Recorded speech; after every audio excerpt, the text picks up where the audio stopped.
दिल से धन्यवाद करते हुए आपकी शरण में आते हैं, आपकी उपस्थिति में आते हैं। पिता परमेश्वर, आपने हमारे जीवन में इतने उपकार किए और करते जा रहे हैं। हम इसके लिए धन्यवाद करते हुए आपकी शरण में आते हैं और चाहते हैं पिता परमेश्वर हमारे मन की आँखें ज्योतिर्मय होती चली जाएँ और हम आपकी बताए रास्ते में आगे बढ़ते जाएँ, ताकि वो ज़िंदगी जो आप हमें देना चाहते हैं वो हमारे जीवन में हमारे जीवन से प्रकट हो और हमारे जीवन में आपकी सामर्थ प्रकट हो, आपकी महिमा हो। धन्यवाद के साथ इस प्रार्थना को आपके इकलौते पुत्र प्रभु यीशु मसीह के नाम से मांगते हैं। आमीन। जय मसीह की। परमेश्वर का धन्यवाद हो। आप और हम मिलकर परमेश्वर की महिमा में आगे बढ़ते जाएं और उसका जीवन हमारे अंदर प्रकट हो और हमारे अंदर से उसकी सामर्थ प्रकट होकर उसकी महिमा को प्रकट करें, जिसके लिए परमेश्वर ने हमें इस पृथ्वी पर रखा है। आज मैं आपके साथ काइंड्स ऑफ लाइफ के पार्ट 3 को शेयर कर रहा हूँ और काइंड्स ऑफ लाइफ में पार्ट 3 में ह्यूमन लाइफ के बारे में बताऊंगा कि परमेश्वर ने मनुष्य की उत्पत्ति क्यों की, क्यों मनुष्य को बनाया। परमेश्वर ने मनुष्य को बनाया भी और उसको तमाम जिम्मेदारियां भी दी जो इस पृथ्वी पर उसको पूरी करनी थी। Why did God create Adam? क्यों बनाया परमेश्वर? इससे पहले कि परमेश्वर ने क्रिएशन को बनाया, पर क्रिएशन के बाद परमेश्वर ने सबसे पहला क्रिएशन एंजल्स का किया। उसने स्वर्गदूत बनाए, उसके बाद उसने मनुष्य को बनाया। और परमेश्वर ने मनुष्य को क्यों बनाया? लोग सोचते हैं कि परमेश्वर अकेला था। जी नहीं, परमेश्वर अकेला नहीं था, बल्कि परमेश्वर सृष्टि के बनाने से पहले, जब उसने इस सृष्टि को रचा, इससे पहले कि उसने एंजल्स को भी रचा, उससे पहले परमेश्वर अपने पुत्र के साथ सहभागिता में था। God the Father was blessed fellowship with his son. His name is Christ, Jesus Christ. यूहन्ना रचित सुसमाचार उसके 17 अध्याय में, यूहन्ना रचित सुसमाचार उसके 17 अध्याय में यीशु मसीह ने इस बात को प्रकट किया। 17 अध्याय के 5 पद में यीशु मसीह ने कहा, अब हे पिता, तू अपने साथ मेरी महिमा उस महिमा से कर जो जगत की सृष्टि से पहले मेरी तेरे साथ थी। इसका मतलब जगत की सृष्टि से पहले, यानी क्रिएशन से भी पहले, परमेश्वर की अपने इकलौते पुत्र के साथ फेलोशिप थी और वो उसके साथ महिमा से भरी हुई फेलोशिप थी। और इसीलिए यहाँ पर, और इसी यूहन्ना रचित सुसमाचार के 17 अध्याय के 24 पद में प्रभु यीशु मसीह इस बात को प्रकट कर रहे हैं, हे पिता, मैं चाहता हूँ कि जिन्हें तूने मुझे दिया है, जहाँ मैं हूँ वहाँ वे भी मेरे साथ हों, कि वे मेरी उस महिमा को देखें जो तूने मुझे दी है, क्योंकि तूने जगत की उत्पत्ति से पहले मुझसे प्रेम रखा। जगत की उत्पत्ति से पहले परमेश्वर पिता अपने पुत्र के साथ था और पुत्र अपने पिता परमेश्वर के साथ था, और दोनों के बीच सहभागिता भी थी और प्रेम था। वो प्रेम को वो यहाँ पर वो प्रकट कर रहा है, बता रहा है। नीति वचन की पुस्तक उसके 8 अध्याय में आएंगे। यीशु मसीह ने इस बात को प्रकट किया और वचन में भी सुलेमान के द्वारा परमेश्वर की आत्मा ने इस बात को प्रकट किया। नीति वचन अध्याय 8 अध्याय और उसके 22 से 30 पद तक पढ़ेंगे। नीति वचन 8 अध्याय उसके 22 से 30 पद तक। हे यहोवा ने मुझे काम करने के आरंभ में वरन अपने प्राचीन काल के कामों से भी पहले उत्पन्न किया। मैं सदा से वरन आदि ही से पृथ्वी की सृष्टि से पहले ही से ठहराई गई हूँ, जब ना तो गहरा सागर था और ना जल के सोते थे, तब ही से मैं उत्पन्न हुई। ये पवित्र आत्मा के विषय में है। जब पहाड़ और पहाड़ियां स्थिर ना की गई थी, तब ही से मैं उत्पन्न हुई।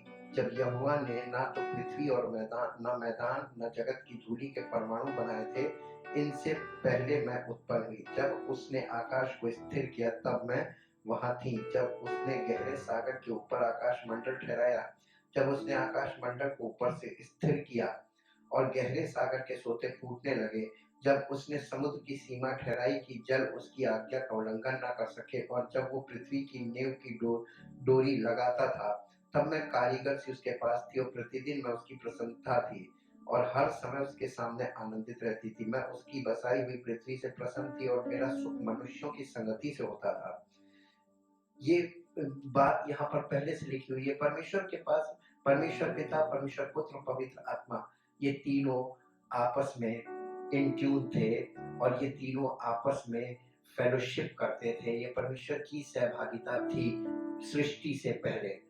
फिर परमेश्वर ने आदम को क्यों बनाया? प्रकाशित वाक्य के 4 अध्याय की 11 पद में इस प्रकार से लिखा हुआ है। प्रकाशित वाक्य उसके 4 अध्याय के 11 पद में इस प्रकार से लिखा है, हे हमारे प्रभु और परमेश्वर, तू ही महिमा और आदर और सामर्थ के योग्य है, क्योंकि तू ही ने सब वस्तुएं सृजी और वे तेरी ही इच्छा से थी और सृजी गई। परमेश्वर ने सब कुछ रचा है, सृजा है और उसकी इच्छा के अनुसार उसने सब कुछ सृजा है। इसलिए इस बात से ये बात प्रकट है कि परमेश्वर ने मनुष्य को सिर्फ इसलिए रचा और इसलिए बनाया। Man then was created to demonstrate the glory of God and to fellowship with the God of glory. परमेश्वर की महिमा के लिए सृजा किया ताकि वो महिमा के परमेश्वर के साथ सहभागिता करे, और इसलिए परमेश्वर ने उसको कुछ जिम्मेदारियां और कुछ कार्य दिए करने को इस पृथ्वी पर, और इस सृष्टि में बहुत इंपॉर्टेंट काम उसके हवाले किया गया।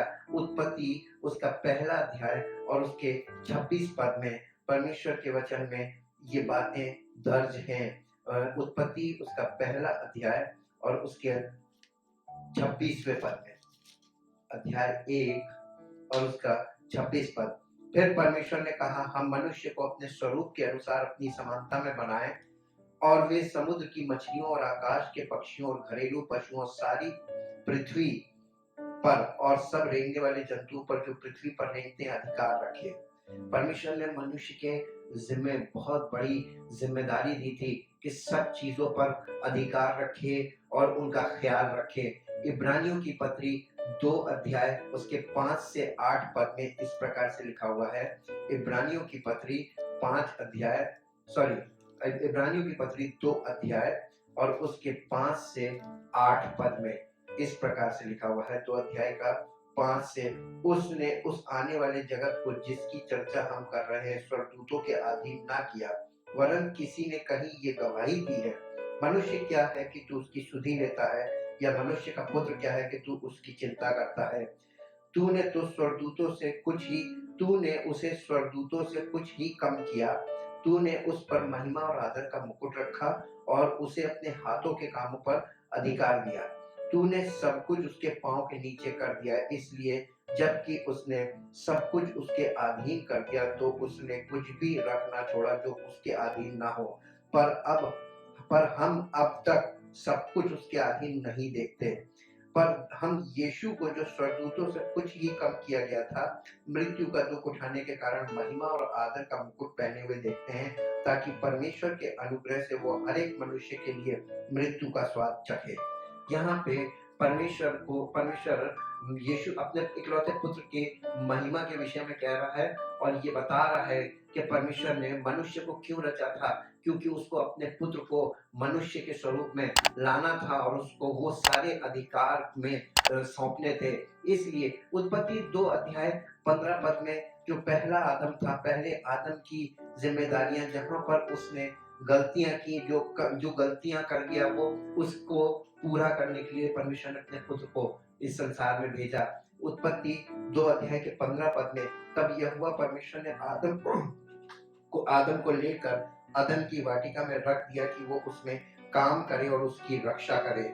ये जिम्मेदारी उसको दी गई कि तुमको पहले आदम को कि काम करो और उसकी रक्षा करो। और इसके बाद 19 और 20 पद में उत्पत्ति 2 अध्याय के 19 और 20 पद में इस प्रकार से लिखा हुआ है कि और यहोवा परमेश्वर भूमि में से सब जाति के बनेले पशुओं और आकाश के सब भांति के पक्षियों को रचकर आदम के पास ले आया कि देखें कि वो उनका क्या-क्या नाम रखता है।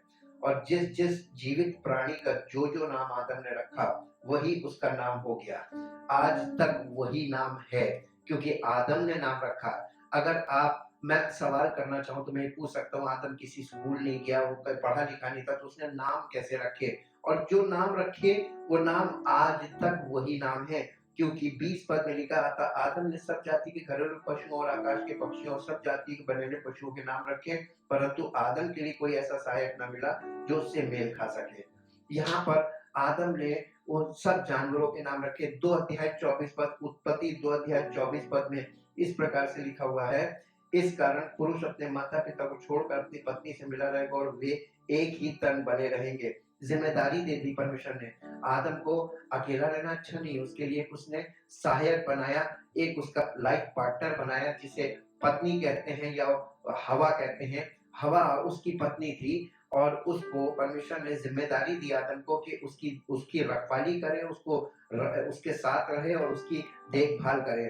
उत्पत्ति 1 अध्याय और उसके 28 पद में फिर आएँगे और यहाँ पर लिखा, और परमेश्वर ने उनको आशीष दी और उनसे कहा, फूलो, फलो और पृथ्वी में भर जाओ और उसको अपने वश में कर लो और समुद्र की मछलियों तथा आकाश के पक्षियों और पृथ्वी पर रहने वाले सब जंतुओं पर अधिकार रखो।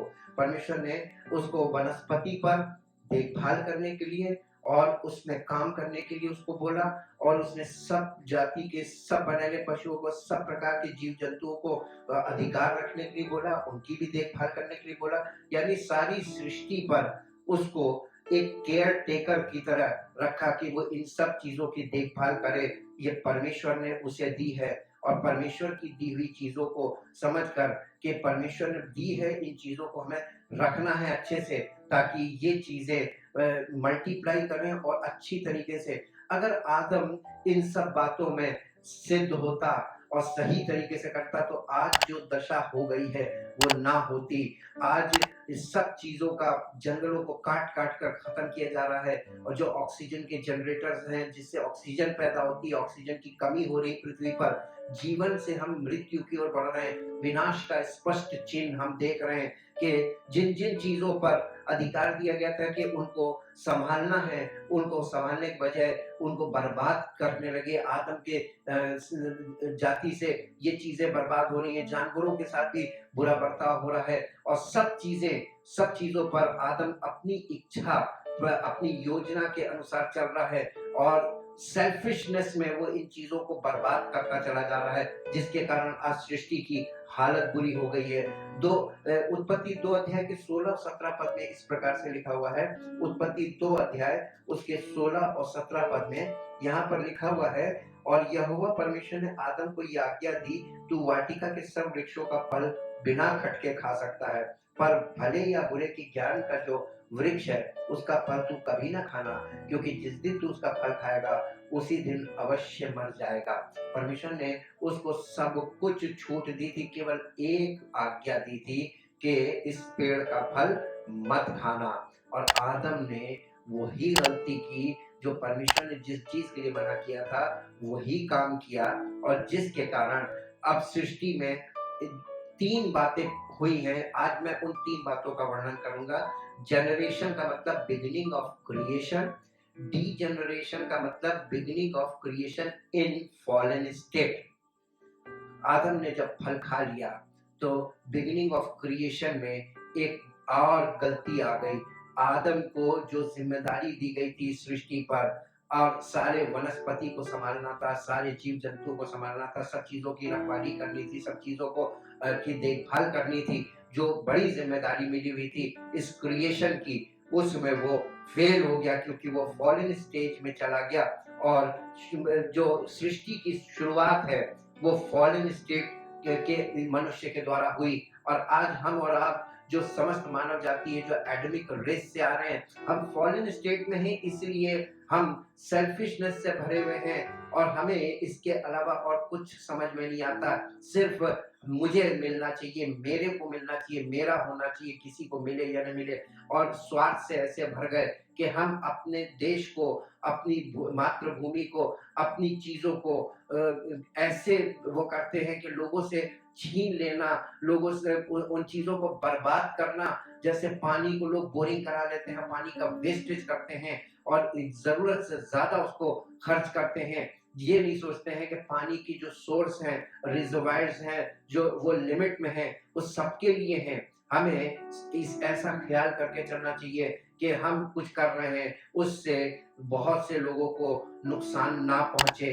बहुत से लोगों को हानि ना पहुँचे। इसलिए आज चूँकि फॉलन स्टेट के कारण मनुष्य इन सब बातों का ध्यान नहीं करता है, उसके पास जितना आ जाता है वो उसे बर्बाद करता है। यही स्वभाव इंसान का फॉलन स्टेट में आ गया और इसके बाद रीजनरेशन है। रीजनरेशन का मतलब होता है बिगिनिंग विथ न्यू क्रिएशन।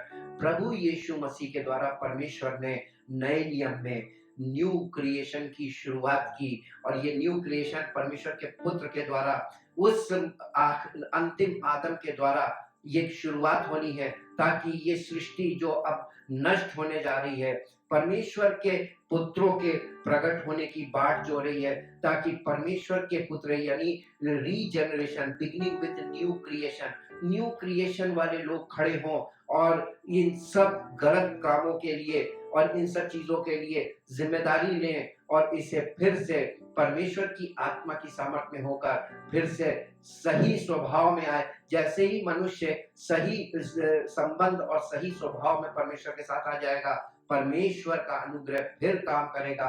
और क्योंकि उसने वायदा किया है कि मैं इस सृष्टि को रिन्यू कर दूंगा, न्यू क्रिएशन के लिए परमेश्वर सृष्टि को रिन्यू करेगा। इसलिए आप जब उत्पत्ति में पढ़ते हैं तो सृष्टि में डीजनरेशन दिखाई देता है, लेकिन जब आप प्रकाशित वाक्य में आते हैं तो सृष्टि रिन्यू हो रही है और रीजनरेशन वहां पे दिखाई दे रहा है, क्योंकि वहां पे लिखा मैं एक नया आकाश और नई पृथ्वी सृज दूंगा।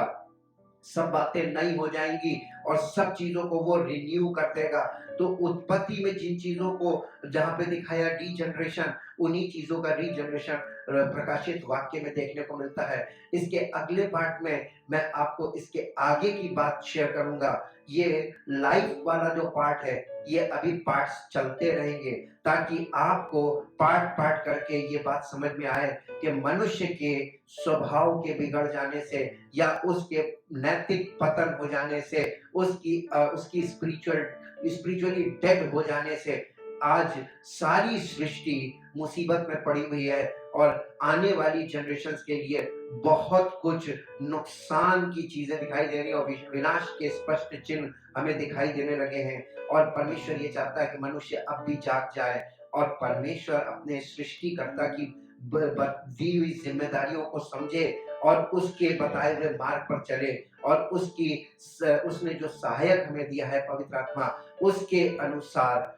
अपनी जिंदगी को नए जीवन की ओर बढ़ाए। नया जीवन ही जब हमारा होगा और इस तरीके से ये नए जीवन की शुरुआत होगी और एक नई रेस जो प्रभु यीशु मसीह परमेश्वर के इकलौते पुत्र के द्वारा जो न्यू क्रिएशन रेस शुरू होगी, ये न्यू क्रिएशन रेस के लिए परमेश्वर सब कुछ नया करने लगेगा, क्योंकि परमेश्वर अभी तक ठहरा हुआ है।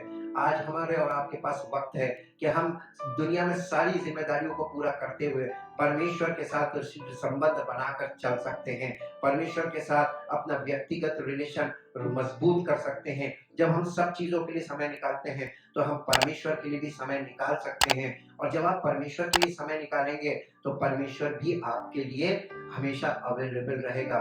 जब आपके पास परमेश्वर के लिए टाइम नहीं होगा तो परमेश्वर भी जब आप उससे कुछ कहेंगे तो वो कहेगा अभी मेरे पास समय नहीं है। जो आप बोएंगे वही आप काटेंगे। इसलिए आज हमें और आपको ये सोचने की जरूरत है कि हम किस दिशा में चल पड़े थे और हमें किस दिशा में चलना चाहिए था और क्या नहीं करना था, वहां पर हमें फोकस करना है, ताकि हमारा और आपका जीवन प्रभु यीशु मसीह के द्वारा रिन्यू हो और ये हमारे द्वारा ये सृष्टि रिन्यू हो और परमेश्वर की महिमा फिर से प्रकट हो और सारा आदर सारी महिमा उसको मिलने पाए।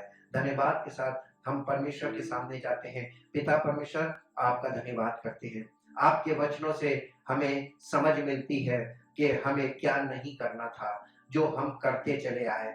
आज प्रभु हम आपके सामने खड़े हैं, आपके वचन को सुनते हैं, उसे समझते हैं और ये पता चलता है कि हम जो नहीं करना था वो करते चले जा रहे हैं, और जो हमें करना चाहिए वो हम कर नहीं पाते, क्योंकि प्रभु हम पतन की अवस्था में हैं। आपसे विनती करते प्रभु, जितने लोग आज आपके इकलौते पुत्र प्रभु यीशु मसीह पर यकीन कर रहे हैं, भरोसा कर रहे हैं उसको, कि वो हमारे जीवन का उद्धार करता है, पवित्र आत्मा की सामर्थ्य प्रकट हो, आपकी ओर से उन्हें दान मिले, पवित्र आत्मा का दान मिले, ताकि पवित्र आत्मा उनकी जिंदगी को अंदर से नया कर दे, ताकि वो आपके पुत्र की पहचान में प्रकट हो और आपकी महिमा हो। सारा आदर सारी महिमा आपको मिले। इस प्रार्थना को आपके इकलौते पुत्र प्रभु यीशु मसीह के नाम से मांगते हैं, आमीन।